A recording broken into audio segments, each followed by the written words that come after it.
Hi everyone, I hope you're all doing great. Welcome back to Mr. Rhino 3D, a full course including interior design and modeling in Rhino 3D. We'll be working on a complete project from start to finish, modeling and designing everything together.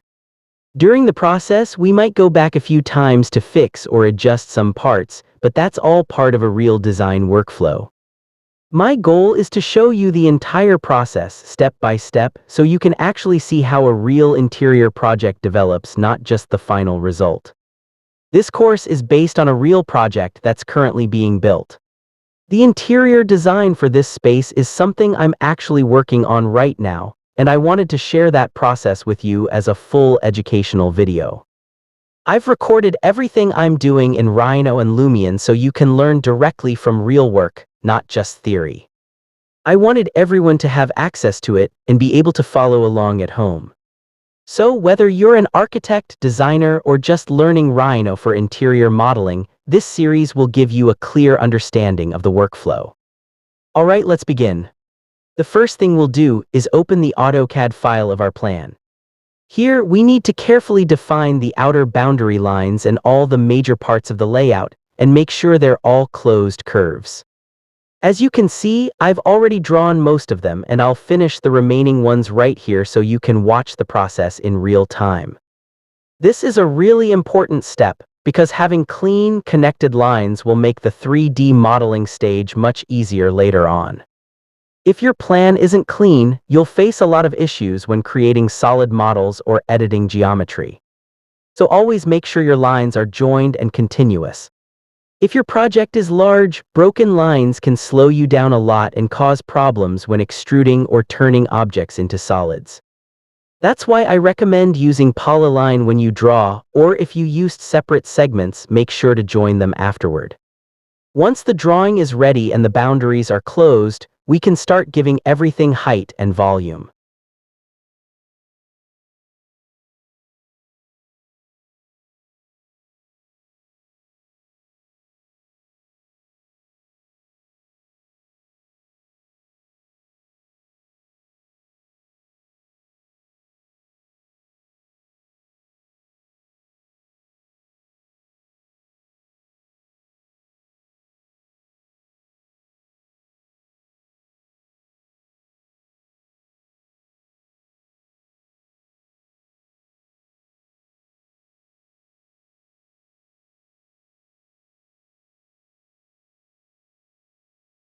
We'll use extrude to create the solid walls, and I'll give them a height of about 4 meters because we're going to add a false ceiling and other details later.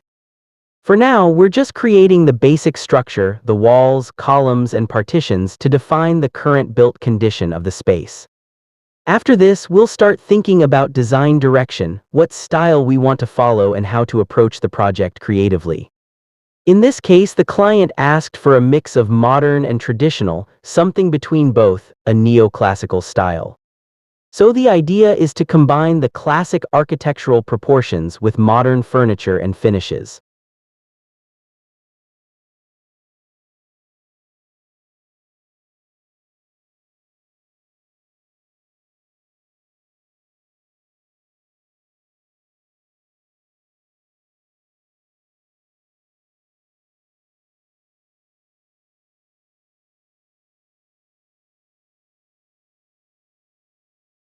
Next, we'll move to the kitchen area. We'll also model the cabinets and define the main heights. For now, I'll set the base cabinets at 90 centimeters just to have a starting point, and later on we'll refine all the measurements and add more detailed elements. It's also very important to identify the windows and doors at this stage. Depending on the project phase, you might not be able to change their positions. In this project, the walls and steel framing are already done, so the location of the windows and doors is fixed. I can suggest adjustments to the client, like moving a door slightly or changing a window height, but the final decision depends on their budget and preference. So in this case, I'll keep everything as built, and we'll focus more on interior layout and design. At this point, my role is not structural. It's to design and visualize the interior atmosphere, select materials, and develop the overall mood of the space. Now let's define the window openings. I'll use simple boxes to mark each window, and then subtract them from the main wall solids using the Boolean difference command. This way, we can clearly see the window positions in 3D and get a realistic sense of the space. In the kitchen, the windows are placed slightly higher than usual, mainly because of the cabinets and countertop height.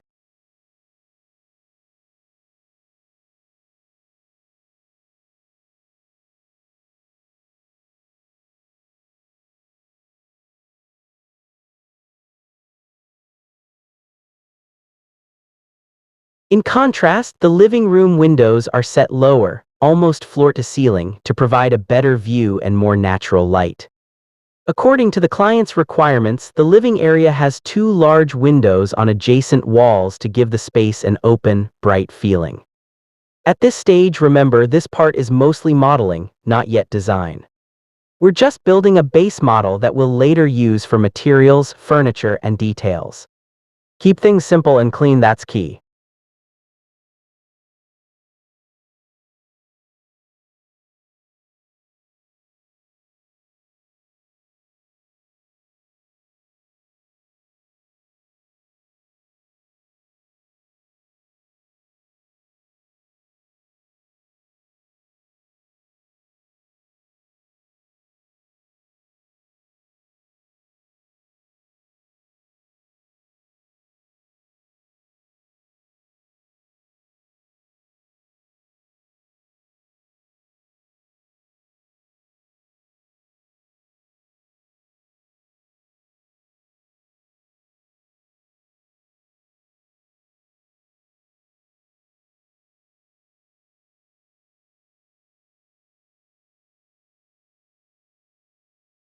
After the windows, we'll move on to doors.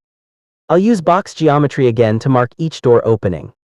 Sometimes in real projects, the door is positioned right up against the wall, which is fine for construction, but when we visualize in 3D, that can cause some issues. For example, the door geometry might intersect with the wall and look unrealistic in renderings.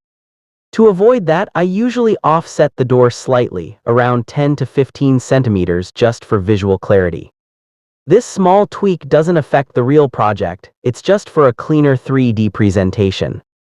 If the interior designer is involved before the construction stage, it's best to make all these adjustments in the plan and coordinate them with the contractor. But in this case, since I joined the project after the masonry and rough construction were completed, I can only make visual corrections in my 3D model and suggest improvements to the client later if needed. Once we've placed all the doors, I'll copy similar ones across the model to save time.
For smaller doors, I'll use scale 1D to adjust their size proportionally. That way, everything stays consistent.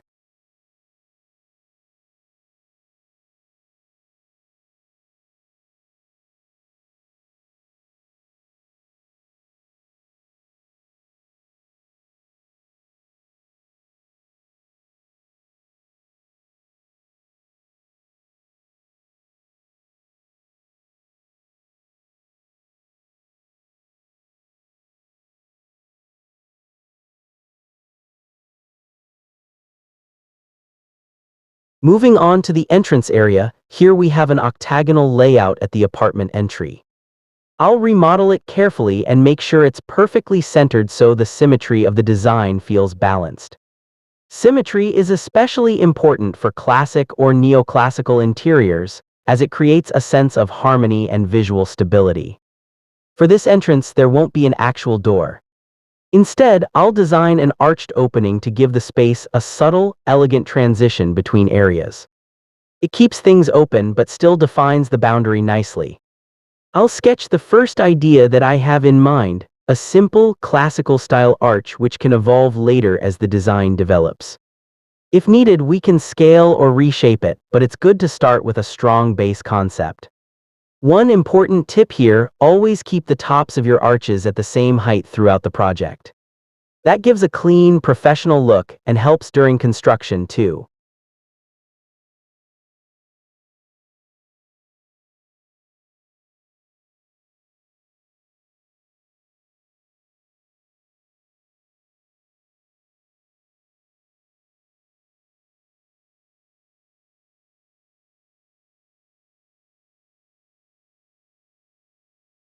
When you scale or stretch an arch, make sure to adjust its height so it doesn't look inconsistent.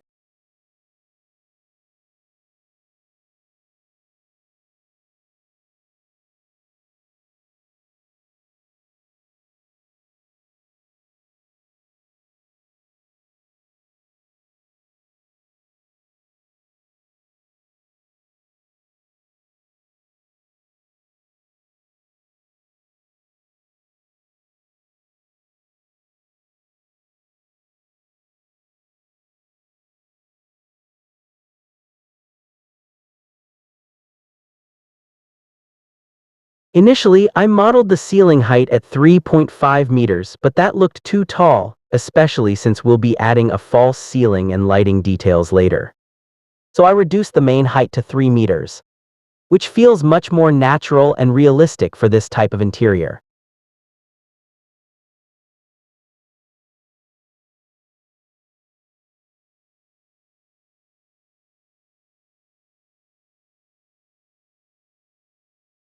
After creating all the arches, I'll use Boolean union to merge them with the walls and make the geometry unified. Sometimes, Rhino might not merge everything perfectly. A few small faces might remain slightly offset, maybe a few microns apart. Don't worry about that, these tiny gaps won't be visible in the render.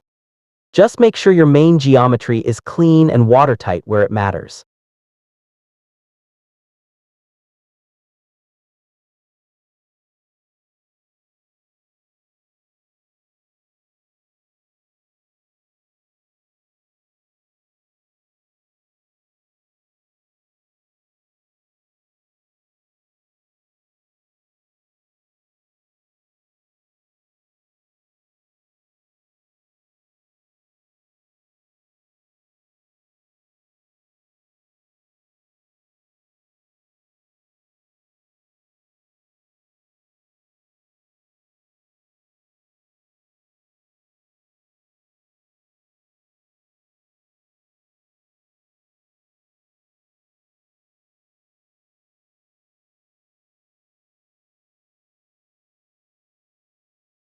Now let's move to the kitchen ceiling.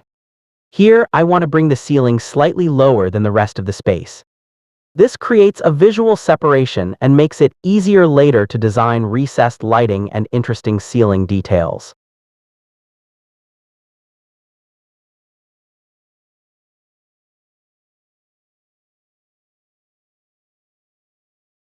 Next, we have a hallway running alongside the kitchen. Across from it, there's a pantry and laundry area. I'll start thinking about how to define these spaces clearly, separating them visually but still keeping a sense of flow and unity between the areas. Sometimes, during modeling, you'll find that certain lines or walls are missing in the AutoCAD file. If that happens, go back, check the original plan and fix those before continuing. It's always better to correct the base drawing early on rather than trying to fix the geometry later in 3D.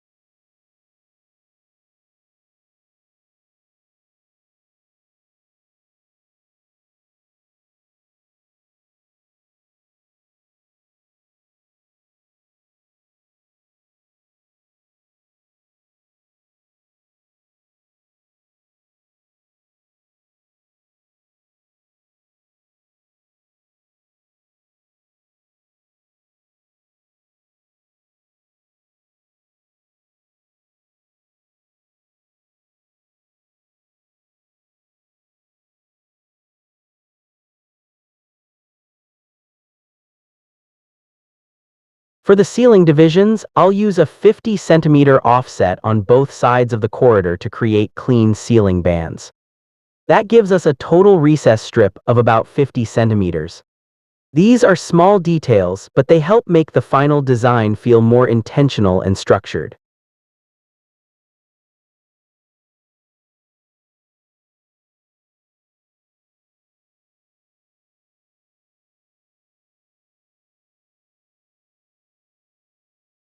One section of the ceiling is a bit too close to a column, so I'll slightly adjust that distance. I'll increase the side spacing to 60 centimeters for better balance. Then, I'll add a 20 centimeter ceiling recess in the kitchen to see how it looks. We can always refine these later, once the lighting plan is ready.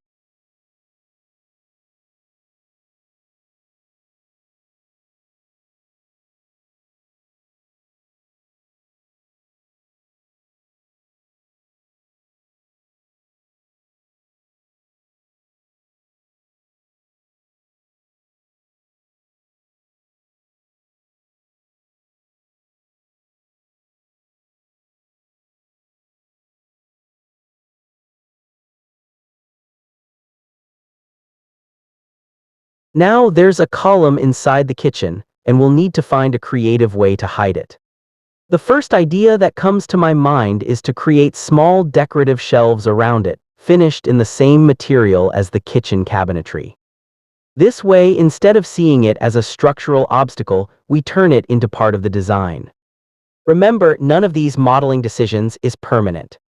As you progress, you'll constantly see opportunities to improve or modify things based on how the space develops. Of course, we can't change structural elements like columns or load-bearing walls, but within those limits, there's plenty of room for creativity.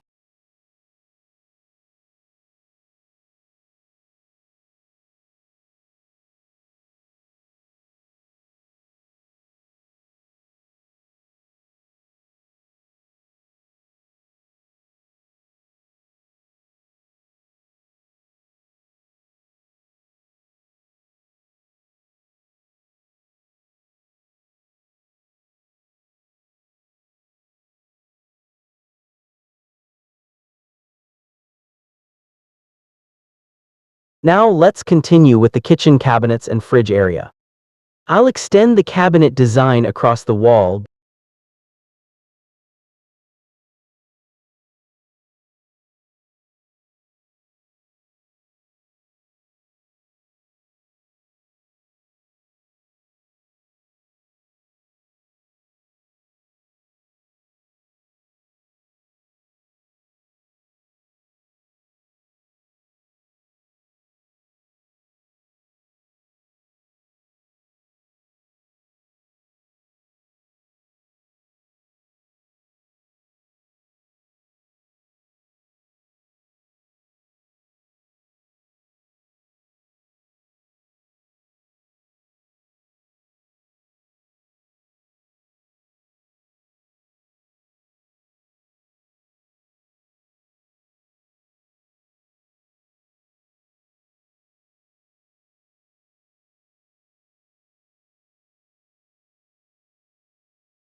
I'll also lower the ceiling edge above the kitchen a bit more. This helps define the kitchen zone visually, keeping cooking smells and heat contained and gives the area a nice framed look. At the same time, it helps prevent the air and heat from spreading into the living room, which is something clients really appreciate.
The opposite side of the kitchen will get the same treatment, a slightly lowered ceiling height. And I'll pay attention to small details like wall alignment and any uneven edges that may appear in modeling. Even minor irregularities can become noticeable later during rendering, so it's better to correct them early.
Sometimes the window height might also need adjustment, especially when it's too close to the ceiling or counter. In real projects, it's common to go on site and recheck all the measurements. There might be small construction errors or differences from the original drawings, so visiting the project in person helps refine the design accuracy. The overall process of interior design for this project took about a week of work, which I recorded step by step.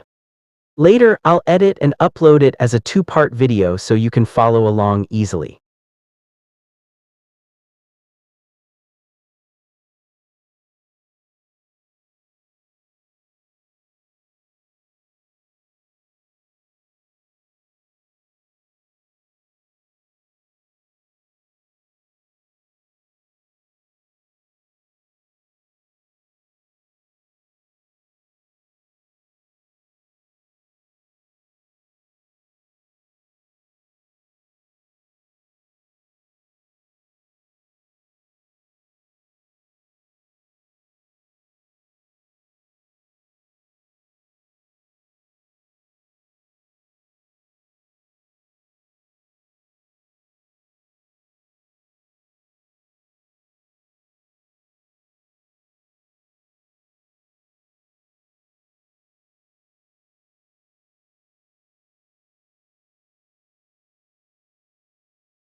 Next, let's go back to the window modeling. We'll hollow out the openings and add frames and window elements. In some parts of the house, there are also structural columns or beams that create small recesses and uneven areas. Our job is to use interior design techniques to hide those imperfections and make the final layout feel smooth and intentional.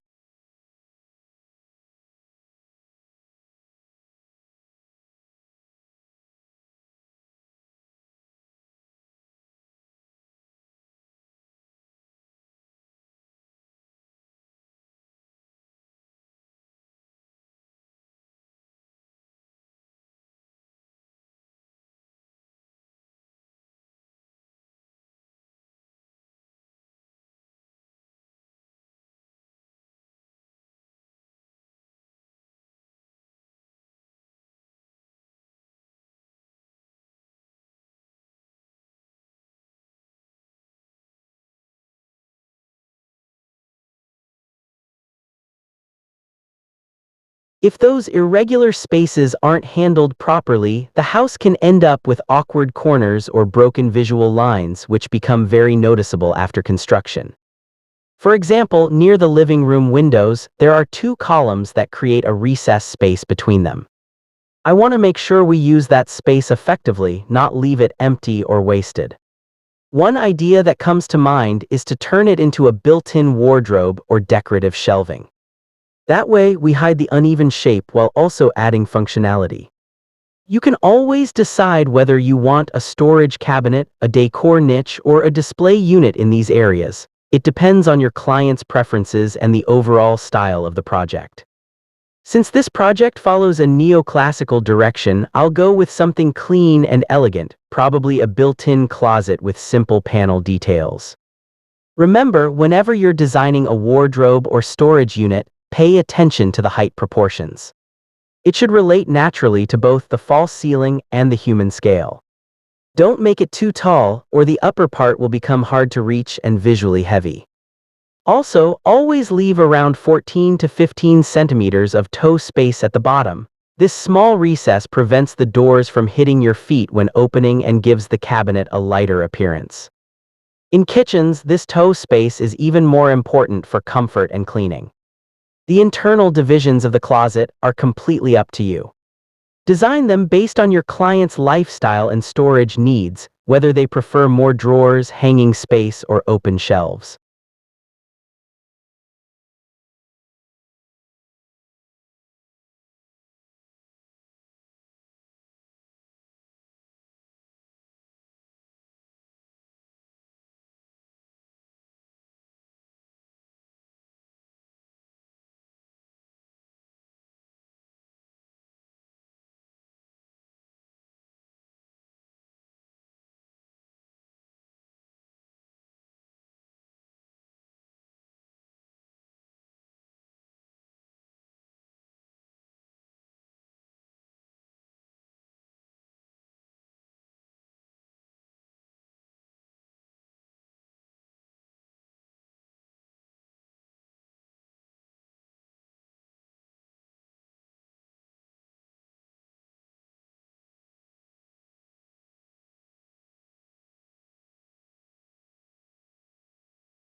To give the cabinet a more realistic look, I'll sketch a simple wooden door design with a few subtle panel lines. It's not final, but it helps visualize how the materials and proportions will work together. If we were preparing this design for actual construction, each element, the doors, panels, handles, and trims, would need detailed drawings to be delivered to the contractor or carpenter.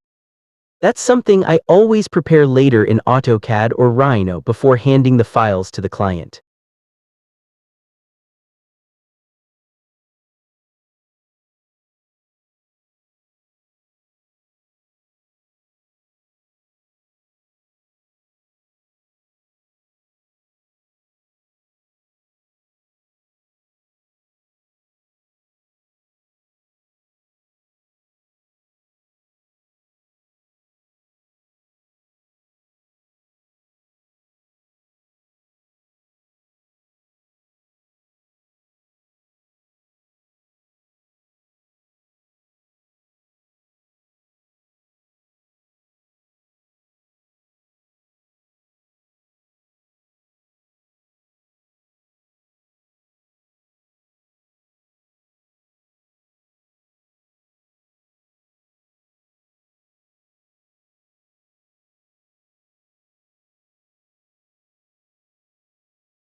About the windows again, I've modeled them exactly based on the real measurements provided by the client. But if your project doesn't have those fixed yet, you can experiment and create your own designs. The approach depends on whether you're doing interior design after construction or working from the structural stage. Usually, when clients hire an interior designer, the windows and exterior facade are already finished. In that case, your focus will be on the interior layout, furniture arrangement, and material selection. But if you're involved earlier during the rough construction phase, you can help guide window placement and proportions too. For the modeling process, I'll keep the window frames simple.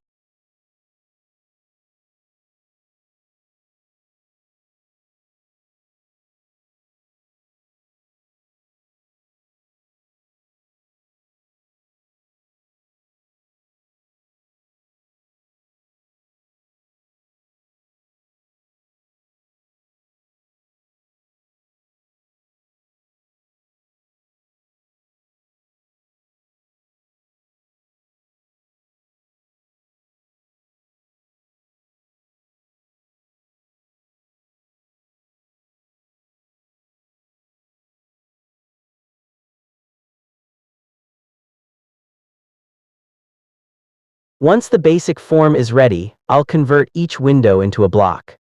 That makes it much easier later because if you edit one, all copies update automatically. It's a huge time saver when working with repetitive elements like doors or windows.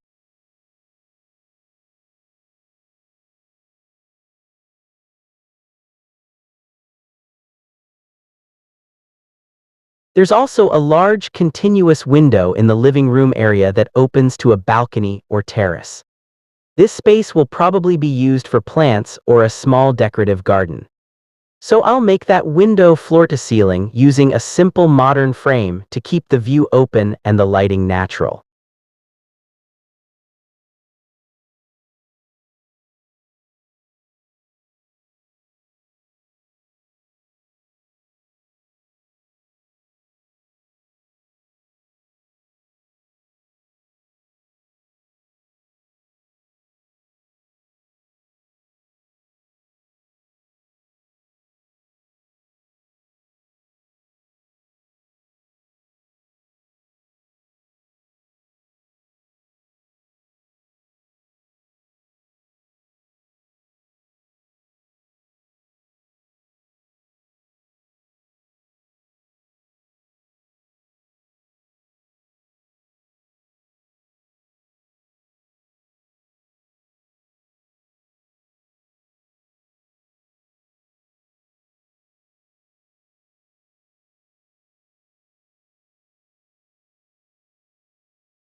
I'll finish modeling the window frames and make sure all the edges are clean.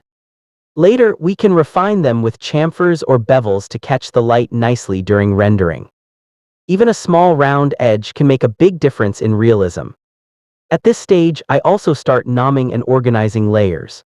It might seem early, but it's crucial when you reach the rendering phase. Having dozens of unnamed layers can get really confusing. So from now on, I'll separate layers like walls, windows, doors, furniture, and ceilings, and name them properly. There's also a door to the balcony area or patio, which I'll design in a similar way, clean and simple, just enough to match the overall tone.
Remember, not every element needs to be overly detailed. In this project, many features like the windows and doors are already built, so we just need to model them accurately for visualization, not redesign them. Later, we'll add curtains, lighting, and furniture that will draw attention away from minor details, so don't spend too much time perfecting every millimeter at this stage.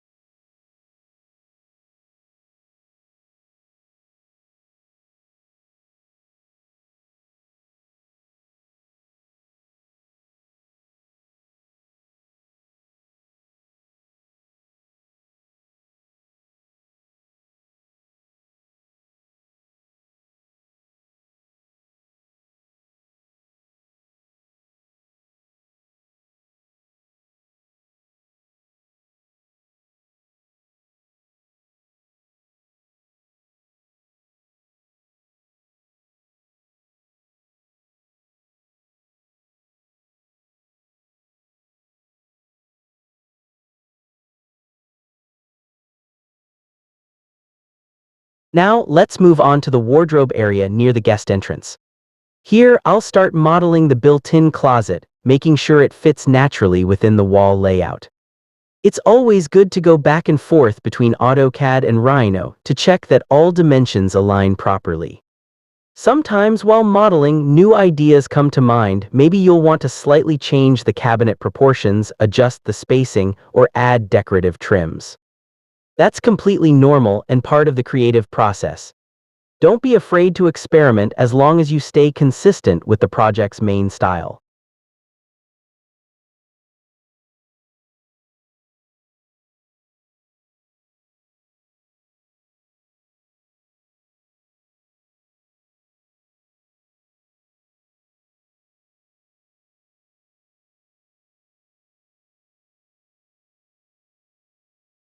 For the open kitchen counter, the first design idea that comes to my mind is to use a solid stone slab with beautifully detailed edges. It gives the space a luxurious, clean look and separates the kitchen from the living area in a soft, elegant way.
I'll start modeling that by creating the countertop's cross-section and then using the sweep command to generate its shape.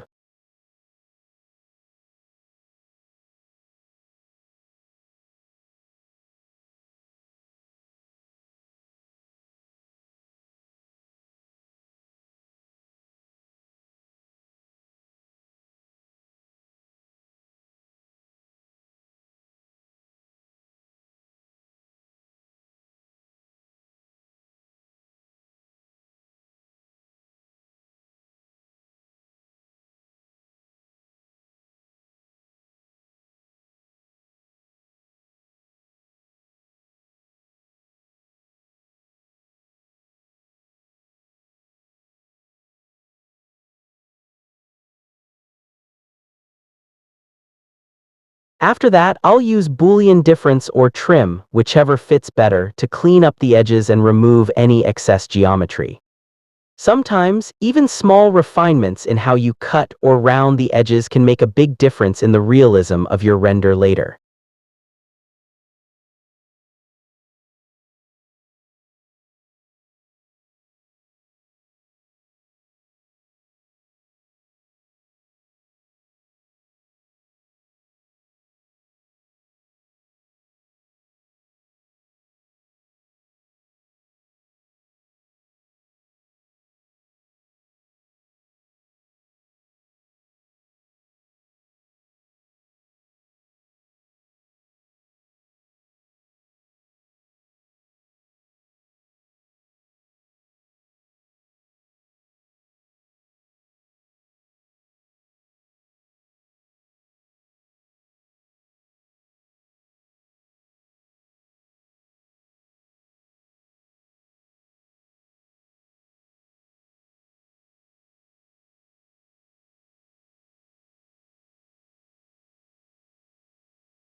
I also realized I forgot to model the refrigerator cutout earlier, so I'll fix that now by subtracting it from the main cabinet body. In this project, the fridge is placed next to the column, so we have to plan that carefully. When you're designing, always make sure the refrigerator location is not only practical, but also looks balanced from the living or dining space. You don't want it to visually dominate or block the view when someone enters the kitchen. So I'll define the fridge space first, making sure it feels integrated within the cabinet design. Once that's done, I'll add a few extra details to the cabinets, for example, adjusting heights and depths slightly to make the composition feel more natural and realistic. In this layout, the fridge area is a bit tight, so it might not be ideal for a large side-by-side refrigerator. That's something I'll later discuss with the client, because even in the best design, functionality must always come first. Behind the refrigerator, I'll add a wall or cabinet backing to close off the view. It could be done with MDF panels or a masonry wall, depending on the final design choice. Personally, for a house of this scale, I think it's better to hide that area completely with a solid partition. That way, it won't distract from the visual harmony of the open living space.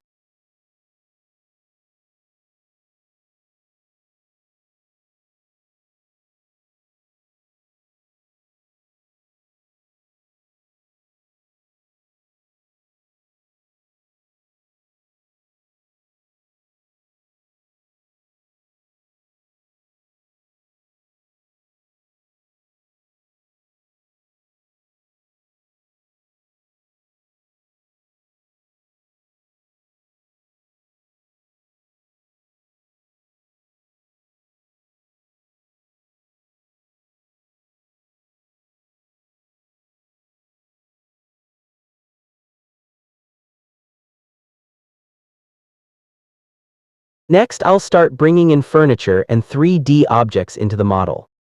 You can find tons of free assets online, for example, from 3D Warehouse, which provides a large collection of SketchUp models. Try to choose high-quality objects, even if they're slightly heavier in file size, they'll make your render look much more professional. One of the advantages of SketchUp objects is that you don't have to assign materials to them manually in Rhino. Most of the time, they import directly with textures and materials already applied. Later, when we export the scene to Lumion, these assets work smoothly without any errors. Now, for the dining area ceiling, I've created a dropped section where I'll later position a chandelier or pendant light. There's a small unevenness in this part of the ceiling, what we call a misalignment or offset. I'll make sure to hide that visually by adjusting the geometry and using the ceiling design to mask the imperfection.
For the edge detailing, I'll go with a very simple molding profile, nothing too heavy or decorative.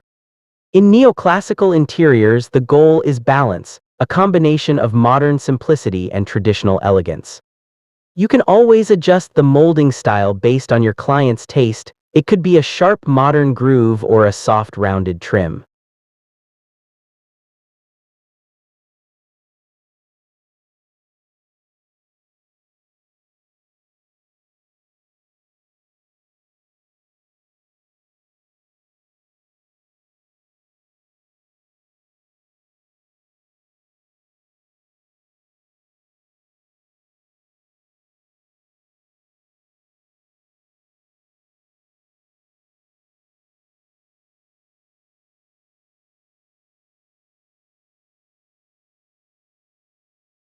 Now, I've aligned all four sides of the kitchen ceiling so that the space feels clearly defined and self-contained. It's important that the kitchen reads as a distinct volume while still being visually connected to the dining and living spaces. I've also separated the corridor from the kitchen area both visually and in 3D modeling, so the transitions feel natural and the layout flows logically.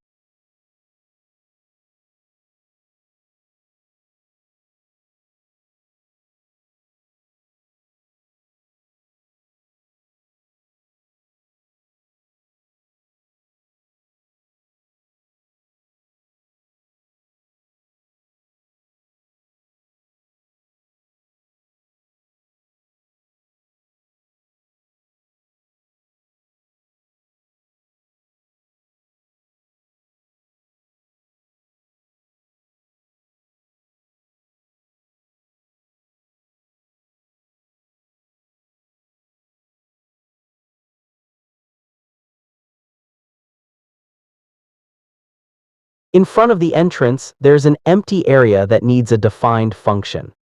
Right now, it feels too blank, so I'll start by dividing the ceiling above it to create some rhythm and structure. Always remember to consider the reinforced concrete slab, the structural ceiling, when designing the false ceiling. Make sure your lighting channels or ceiling recesses don't interfere with structural elements like beams or ductwork.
Next, we'll move into the TV room area, which is connected to the main living and dining space.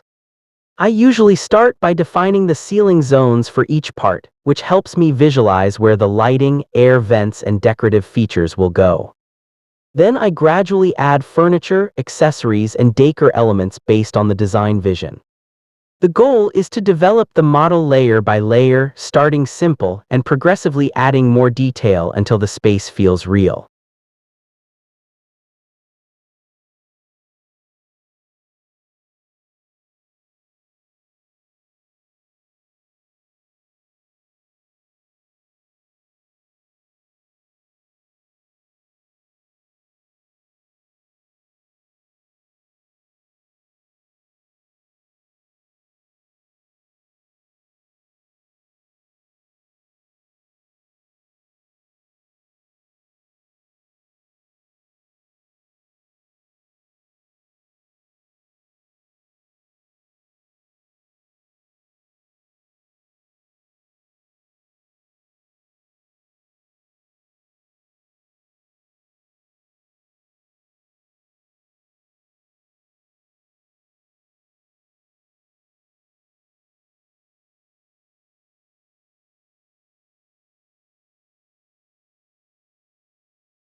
In this project, we have two columns forming a recessed area that I think is perfect for a TV wall.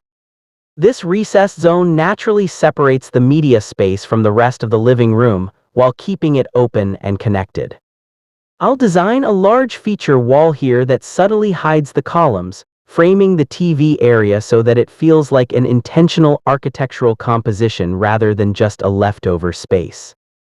Later, we can add ambient lighting behind the TV or wall-mounted shelves and decorations on either side to balance the layout. By doing this, we turn what could have been an awkward corner into a highlight of the design, a functional and aesthetic focal point for the living room. Remember, as designers, our job is to transform unused or awkward spaces into valuable and meaningful parts of the interior.